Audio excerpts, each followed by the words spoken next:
My name is Amy Voong. I am 28 years old, and today is October 5th, 2015, and we are here at ACC Senior Services. I know Chewy through ACC Senior Services. He is one of the founders of the Asian Community Center, and he is now one of my friends. Okay. I'm Chewy Ito, and I fortunately, very fortunately,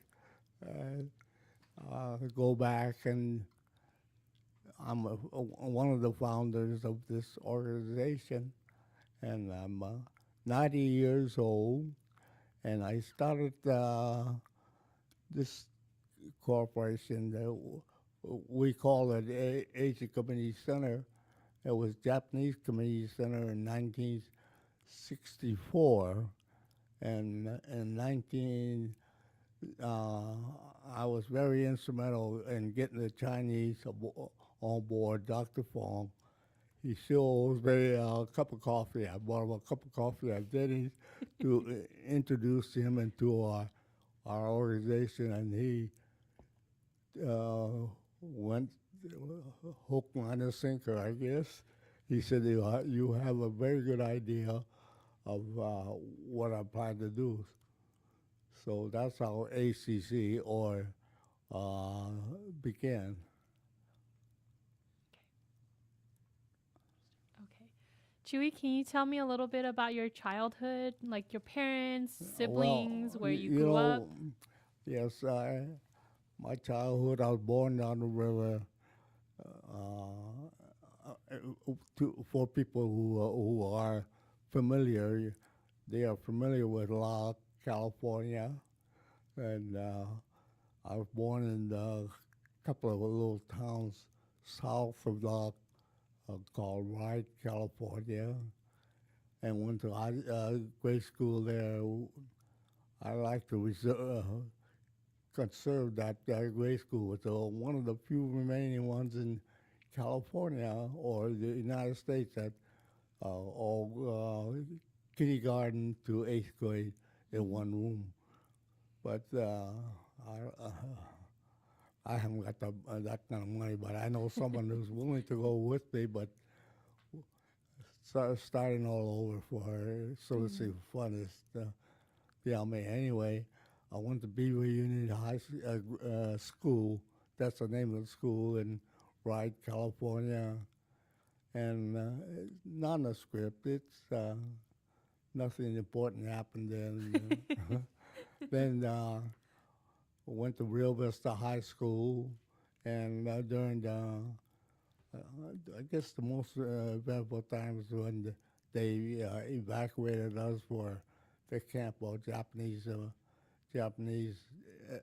ethnicity, whether you were U.S. born or immigrant, were put into the camp, and that was, I guess, the first major thing that happened to me. Then I was still 15 in camp when they put us into camp, and I had an older brother and older sister. I was the youngest one of the family, and they just my daughter always asked me, "You do this at camp? You do this?" And I for one, along with other Japanese American people my age, don't talk about it. I think about 15 years old. I think I had the greatest time in that camp. Legally and, well, what do you call it? Being diverted from their lives is terrible. But I think I had the greatest time in my life. And then naturally, I was in there a couple of years, and when I got to be 18, I realized that we really got in a hole. You know, what did I do to get thrown in a camp? You know, and then so we had a chance to leave camp and go to different job. If you had a job offering, you could go. So I went to Chicago. I was 17. You went to Chicago when you were 17? Yeah, and Oldsmobile sponsored a lot of us from camp to learn the automotive business. That's how I got in the automotive business. Well, I said, this isn't a bad racket. Anyway, so from Chicago, I got drafted. I was spent, I can't remember how long, it was over a year. And I had a chance to get out if I signed up for the reserve. 5 years, I was active reserve, and I missed they discharged me. How I was talked to my wife, my boy. I missed the Korean War. Oh, luckily. About 1 month. I was Luckily. active duty, you know. I missed the Korean War 1 month. And, anyway, I was married right after that. I got out of camp. I went to the lake. Then during that period I'm rambling on. During that, from Tula Lake, I could. They had a questionnaire that no thing, and I signed, of course, yes, and they transferred us to Salt Lake City, Topaz. So you were still at camp right now? Yeah. So after you enlisted, you came out and you're still in camp? No, I was at camp. Oh, you're out of camp. Yeah, Okay. before Chicago. Then I went to Chicago, and the war ended. Came back to Sacramento, and let's see, I did. What's I got this? Yeah, I found a job right away at Folks Motor Oldsmobile. Reminded them of how the Oldsmobile treated me, and they gave me a job. And after getting working at downtown Sacramento here, I got married in 1948. How did you meet your wife? Huh? How did you meet your wife? Well, how did I meet her? In camp. Oh, you met her in camp. She was my next door neighbor. Yeah, tell us more about that. Yeah, she said. She's your next door neighbor? What? She's your next door neighbor? Yeah. She said, that's the sorriest thing that happened to her. Well, we had a great time. Oh, that's good. And we had 3 children, 2 girls and a boy.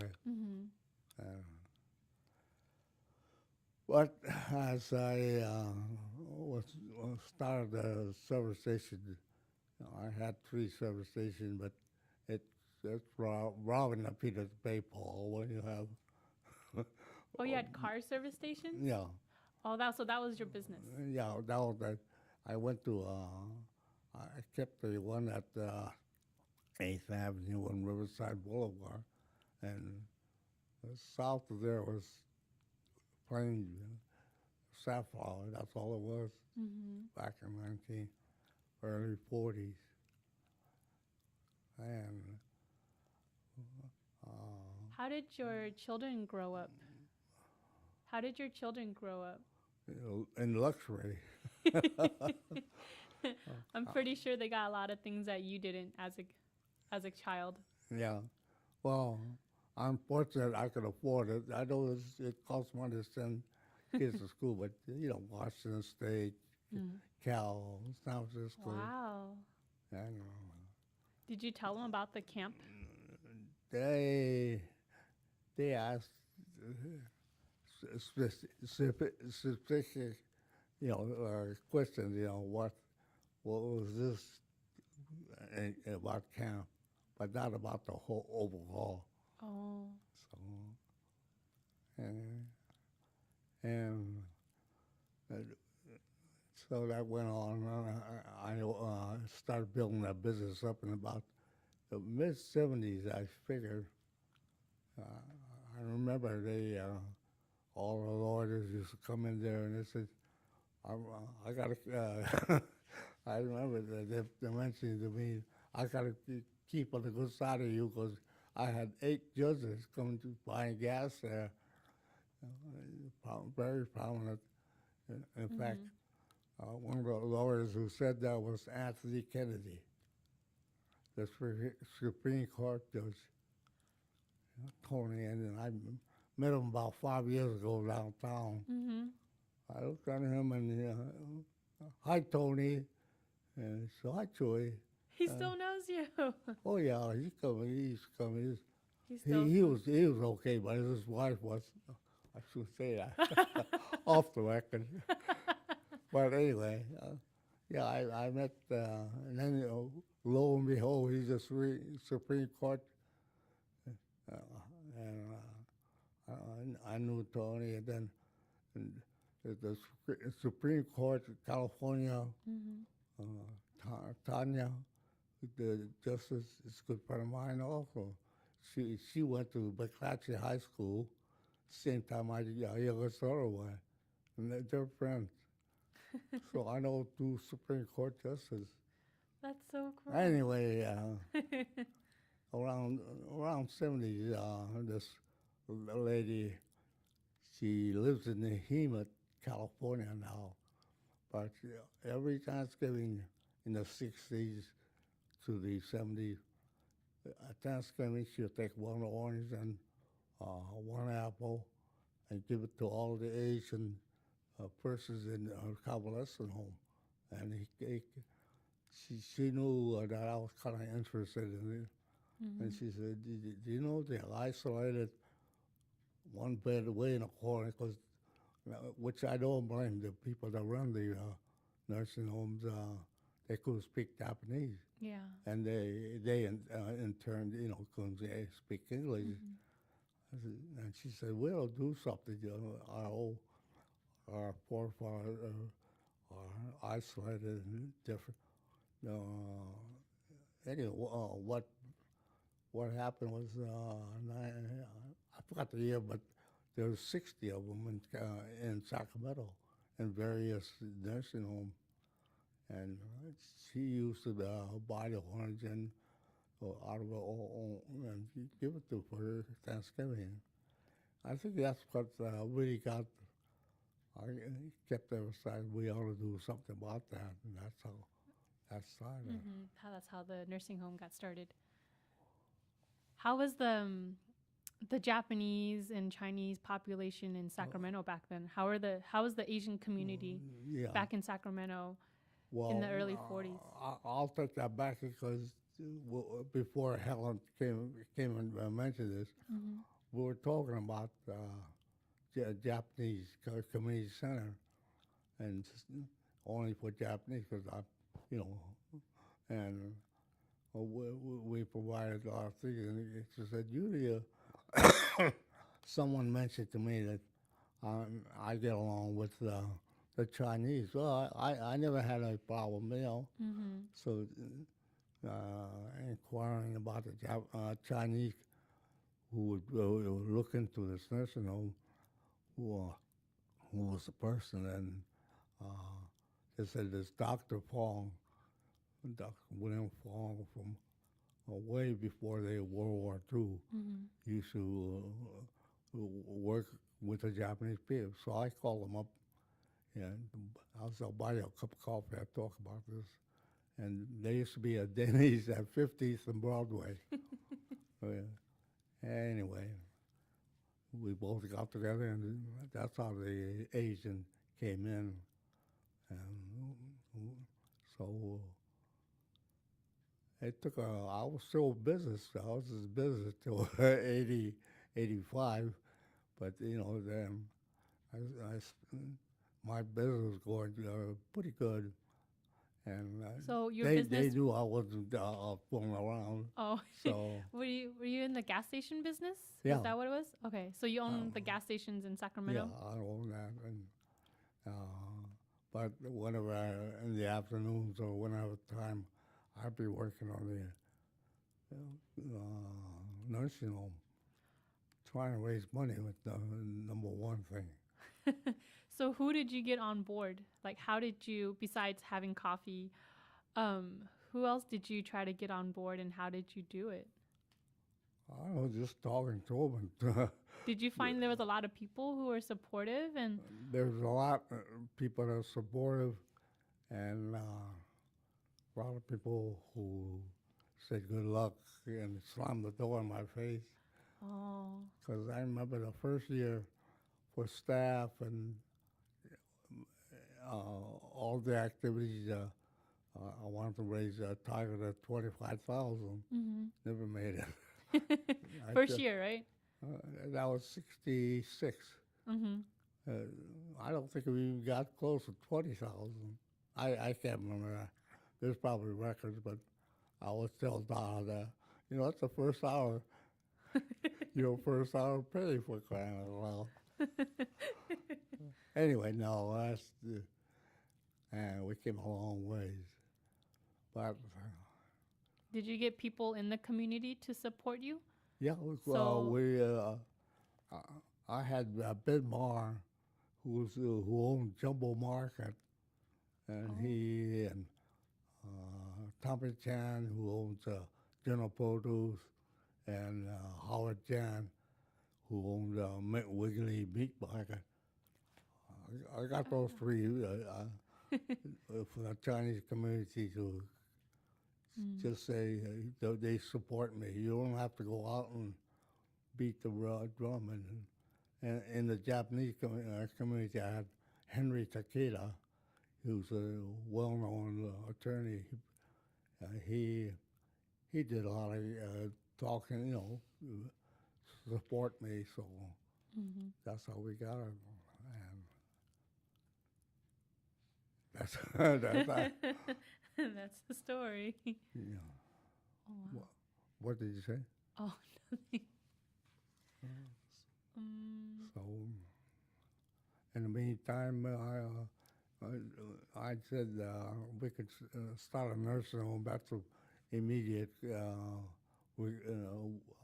our mind, requirement for the Asian community. You know, all the people could go to this nursing home, and on the other side of it, I met Angelo Coppers.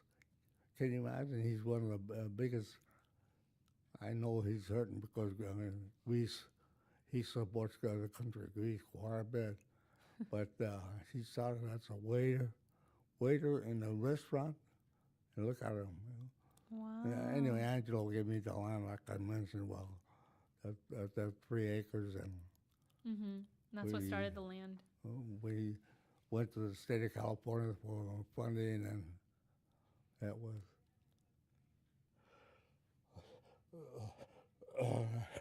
Anyway.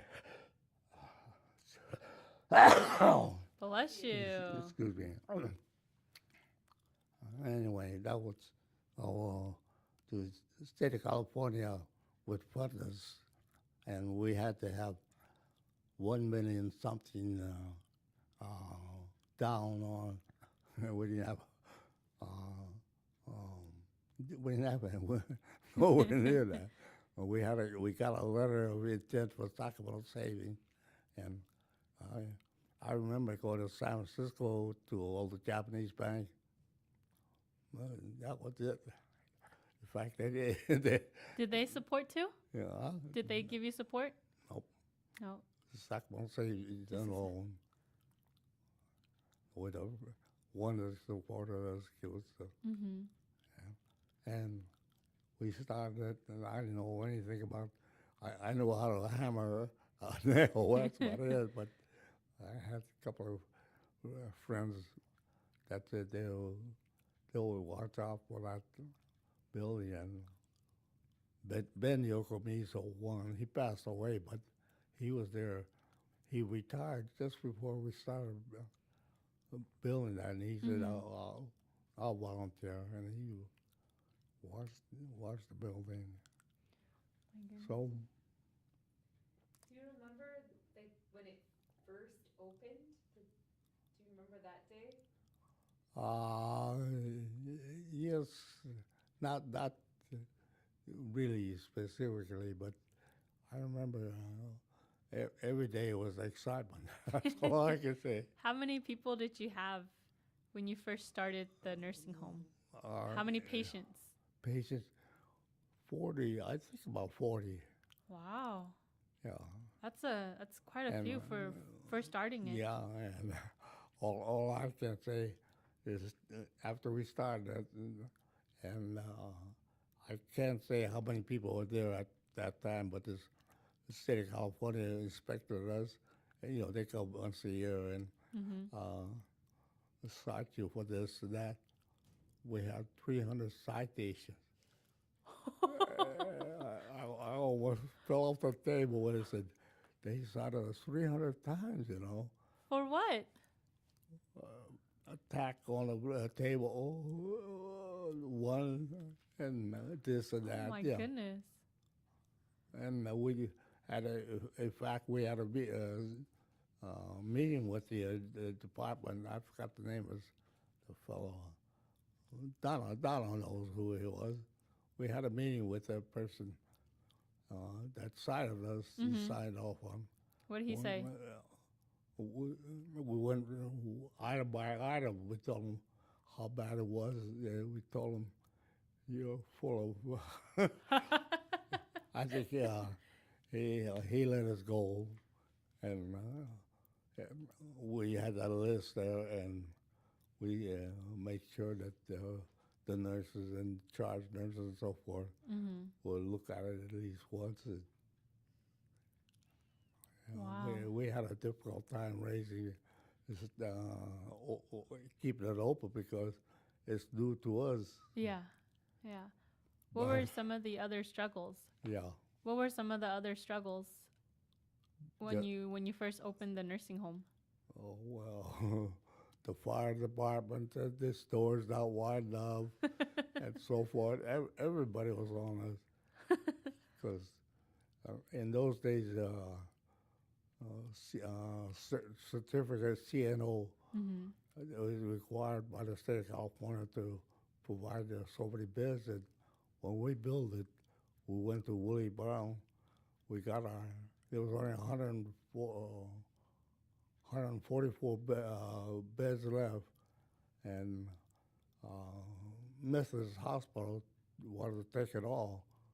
And fortunately for us, Willie Brown, D. Willie Brown was up there and went up there. And it's the only time I saw him, only time I ever talked to him, he said, "You got it, don't worry about it." That's all. He just sitting there. So there goes all your beds. Yeah, That's how you got all the beds. 99 beds. Nice. He said, open the door and says, "Oh, hi, you got it." Oh. I don't know what There were a lot of good people on your side. Yeah, that man was Yeah. powerful. But we got the 99 bed. Mm-hmm. So there was CNO certificate of need. Mm-hmm. Anyway, a lot of things that went on. But as you know, the last 5 years, we got 3 statewide accommodation for Yeah. being there. One of the highest ranking nursing homes. Yeah, so I was the president of ACC for about 17 years. And I left, but still the nursing home is close to mine. And I retired in '85, and I was still young. My wife said, "You ought to do something." I said, "I don't want to work." I was only 60 when I retired. You're only 60 when you retired, officially, right? My station I was running because the environmental clause and all that. Mm-hmm. Well, I had to spend $400,000 to bring it up to date, and they said the owner of the station should do that. Mm-hmm. He refused. So, needless to say, I was without a job.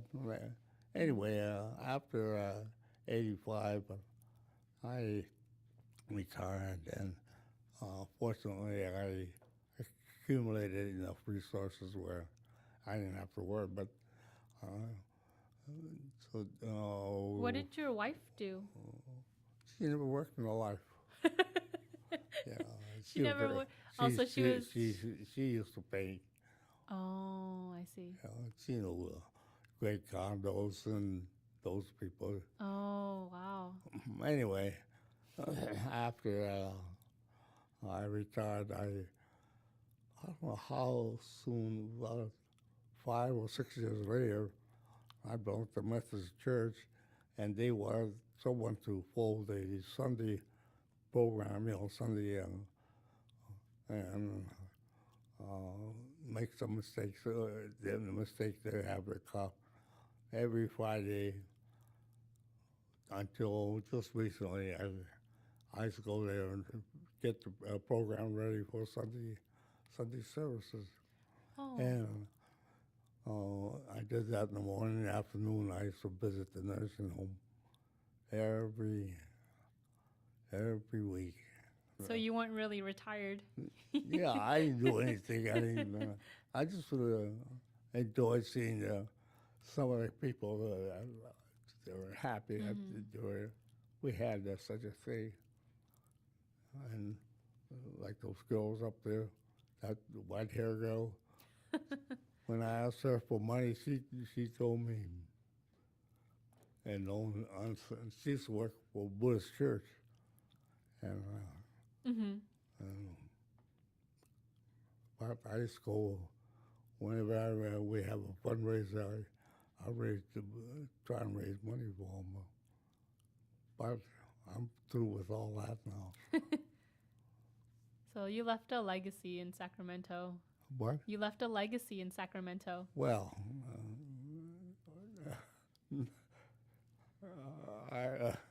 do I call it a legacy? A lot of people would. Well, I hope they remember me, who I am. Mm-hmm. Also, I'm pretty sure they will. yeah. Yeah. But I enjoyed it too.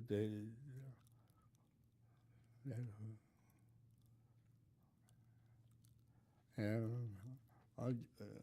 we went to usually the director of the nursing home, director, it's whatever she does, it had a lot of effect on the board. And anyway, everything revolved around the nursing home, but gee, this is 15, 16 years ago. Donna, we lost our nursing home administrator. We said, we got to find somebody that's overhauling this. We had 78, or I'm not, the number may be wrong, but we had about 78 applicants for that job. And Wow. we had them from London. What was funny was one person from London, England, and we looked at the resume and everything, yeah. Monster.com. Oh. Yeah, and the person London, England, Oklahoma City, were two furthest away, and I don't know if I was still the president, but I asked the board, can I go interview them? Needless to say, they did. Anyway, I ended up with this person that one up Chico, one in Marin County, and Donna. And I sure can't believe Donna applied for a job.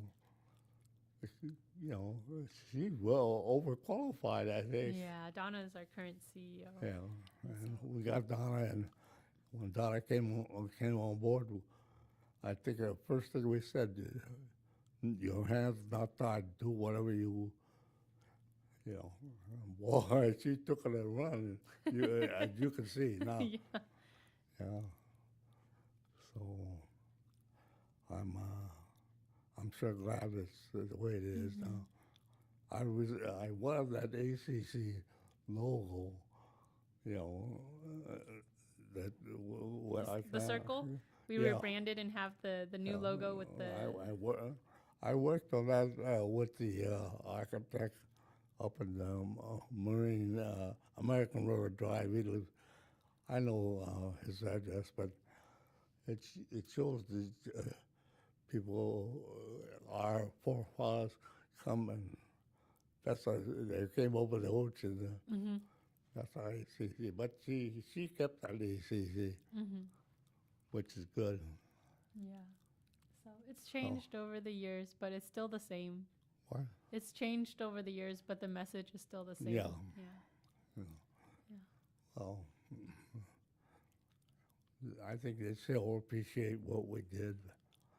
Because now, I think I could walk in a nursing home and I won't know anybody there. Yeah. But they're doing a good job, just like Linda. She's in the community, and she always. They tell me they know Linda because she always says ACC. I belong. Oh, you know, she's still proud of working for ACC. Mm-hmm. That's it. Okay. What are you, how do you want to be remembered, Chewy? Just a mean old, What? a mean old, you know what?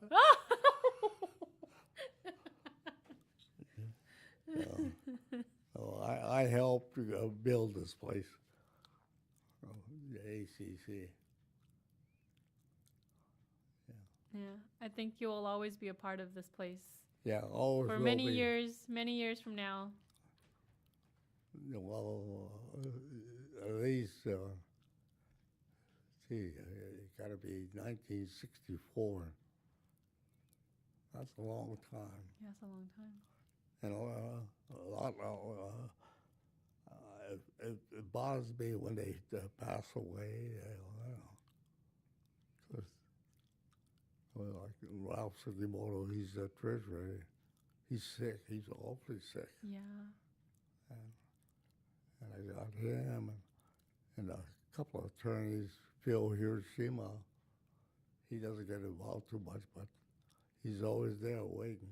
I mean, if you need him. So, yeah, no, I haven't got anything to add.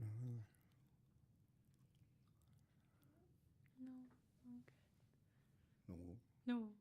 Okay. No. No.